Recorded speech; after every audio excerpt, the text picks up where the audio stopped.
लूटघर series की अगर बात करें तो आज हम एनसीआर के 3 बिल्डरों की पोल खोलेंगे।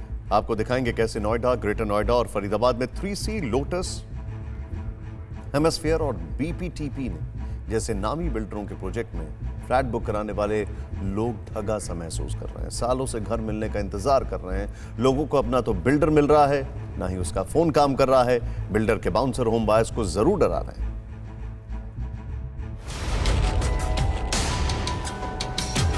– 2009 का बुक किया हुआ फ्लैट आज तक भी बीपीटीपी प्रोवाइड नहीं करा सके। वहाँ पे मेरा घर भी बन गया होता, मैं आराम से रह भी रहा था। अब तो क्या बताएं कि गुस्सा इतना आ रहा है कि कर क्या रहा है, इतना बड़ा बिल्डर होकर के और इतना बड़ा धोखा दे रहा है। नाम रजनीश धर, रिटायर्ड मेजर। 2012 में नोएडा के लोटस पनाश प्रोजेक्ट में घर बुक किया, बैंक से 60 लाख का लोन लिया। 2 साल बाद 2014 में घर के प्रदर्शन का भरोसा मिला, लेकिन 6 साल से ये इंतजार जारी है। नाम अनुरोध शर्मा, फरीदाबाद के बीपीटीपी प्राइवेट लिमिटेड से 2009 में फ्लैट बुक किया।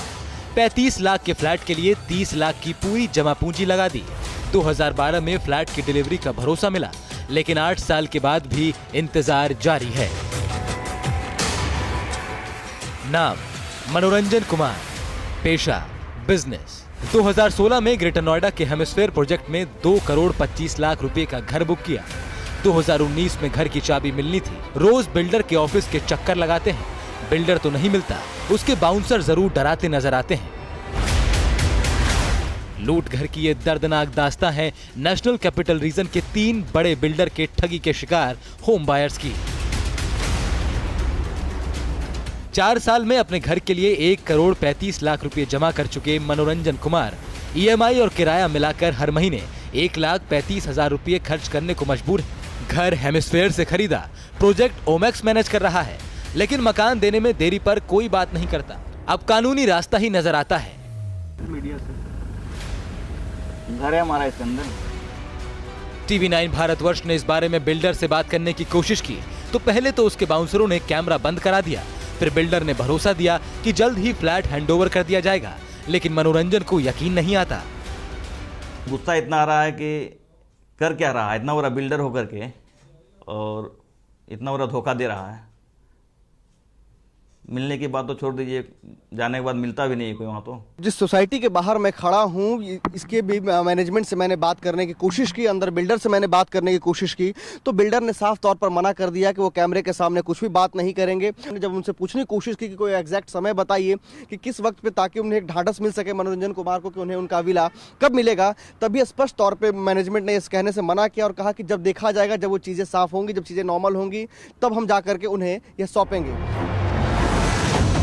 रिटायर्ड मेजर रजनीश धर ने लोटस पनाश में फ्लैट बुक किया तो एग्रीमेंट में लिखा था कि मकान देने में देरी होने पर बिल्डर 10 रुपये प्रति स्क्वायर फीट की दर से उन्हें हर महीने हर्जाना देगा। 6 साल में आशियाना तो दूर, हर्जाना भी नहीं मिला। दफ्तर में बिल्डर से मिलने की इजाजत नहीं है, फोन लगाने पर नंबर आउट ऑफ सर्विस मिलता है। हौसला इतना टूट चुका है कि लगता है कि घर न सही, बस पैसा ही वापस मिल जाए। हमने वो डाउन पेमेंट दी थी जो पहली हमने बिल्डर को दिया और उसने हमें बुक कर दिया, और उसने हमें बोला था, हमने 2 बार कंफर्म भी किया, और जो एग्रीमेंट में भी लिखा गया कि 2014 को आपको हैंडओवर होगा। ऑफिस जो है लोटस 3S का, अब वहाँ पे आज कोई अवेलेबल नहीं है, जैसा कि गार्ड ने जानकारी दी है। और जो कंपनी की जो नंबर है ऑफिशियल वेबसाइट पे, उस नंबर पे भी हम लगातार बातचीत करने की कोशिश कर रहे हैं, लेकिन वह नंबर साफ तौर पर अमान्य बताया जा रहा है। उसके अलावा और भी जो संपर्क सूत्र हैं उनके भी जरिए हम उनसे संपर्क साधने की कोशिश कर रहे हैं, लेकिन हर बार हमें असफलता ही हाथ लग रही है। फरीदाबाद के बिल्डर बीपीटीपी प्राइवेट लिमिटेड ने पिछले 8 साल में अनुरोध शर्मा को सिर्फ धोखा और झूठा भरोसा ही दिया है। एक के बाद एक 3 प्रोजेक्ट में घर देने का झांसा दिया, हार कर उन्होंने कोर्ट का दरवाजा खटखटाया है।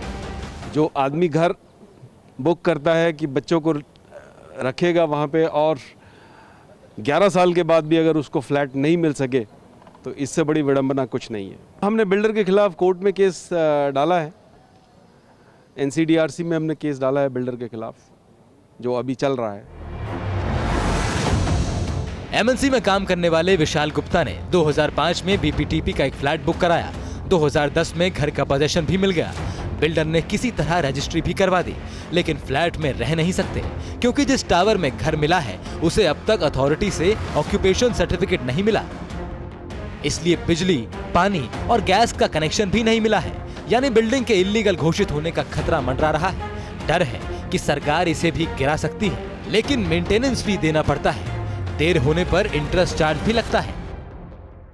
मूलभूत मुद्दे जो हर बार ग्रेटर फरीदाबाद एसोसिएशन ने भी रिप्रेजेंटेशन दे दिया, धरने दे दिए, क्या किसी को दिखाई नहीं देता? सबकी आंखें बंद हैं। क्या प्रशासन को नहीं पता, या सरकार को नहीं पता, या डिपार्टमेंट को नहीं पता, या बीपीटीपी को नहीं पता, या बिल्डर को नहीं पता? मतलब एक सीवरेज का मुद्दा ले लीजिए, आप सिक्योरिटी ले लीजिए, बिल्डर के दुनिया भर के पेंडिंग इश्यूज हैं, वो उनको लाइसेंस कैसे मिल जाता है? इस सोसाइटी की कहानी ये है कि यहाँ पे बिल्डर्स ने पहले जो यहाँ के जो फ्लैट्स हैं उनको कस्टमर को बेच दिए, बायर्स ने पूरे पैसे लगा करके इनको खरीद लिए। उसके बाद इसी बिल्डर्स ने जो है इन फ्लैट्स के नाम पे जो है वो उन्होंने बैंक से भी लोन लिए हैं और अभी तक बैंक वालों को पैसा नहीं मिला है। तो बैंक वाले लगातार इस सोसाइटी को नोटिस जारी कर रहे हैं कि आप पैसे जमा करिए, नहीं तो इस फ्लैट्स को खाली करिए। अब यहाँ जो लोग जो बायर्स यहाँ रह रहे हैं वो इस अंतर्द्वंद में फंसे हुए हैं कि उन्होंने पैसे दे दिए, फिर भी उसके बावजूद भी उन्हें बार बार नोटिस दिया जा रहा है। सवाल ये कि प्रोजेक्ट में देरी की वजह से होम लोन के बोझ से दबे बायर्स को तो बैंक से कोई राहत नहीं मिलती, लेकिन प्रोजेक्ट के नाम पर लोन लेने वाले बिल्डर से पैसा वसूलने के लिए बैंक फ्लैट ओनर्स को क्यों परेशान करता है? दोनों ही तरफ से होम बायर्स को ही क्यों खामियाजा भुगतना पड़ता है? क्या सरकार को इसका समाधान नहीं निकालना चाहिए? क्या धोखेबाज बिल्डरों के चंगुल में फंसी जनता की राहत के लिए सरकार को कोई कदम नहीं उठाना चाहिए?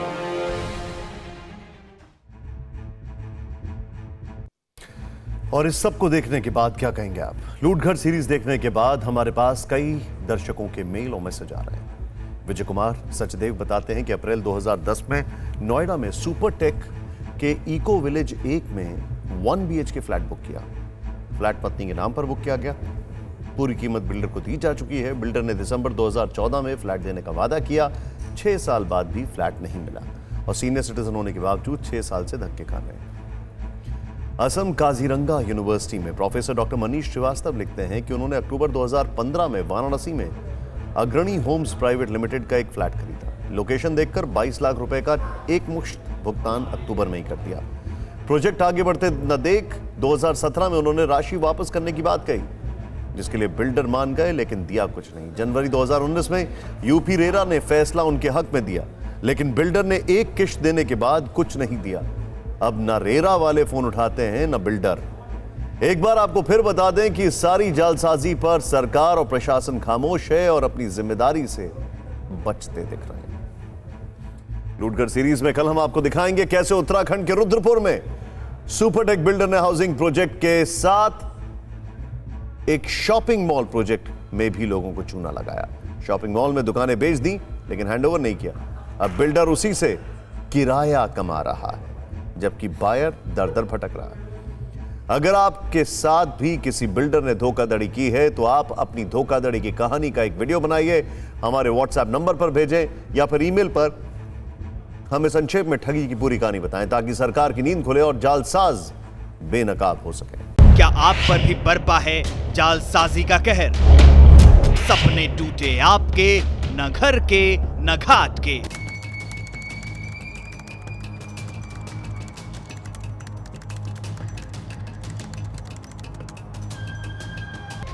फिक्र आपकी,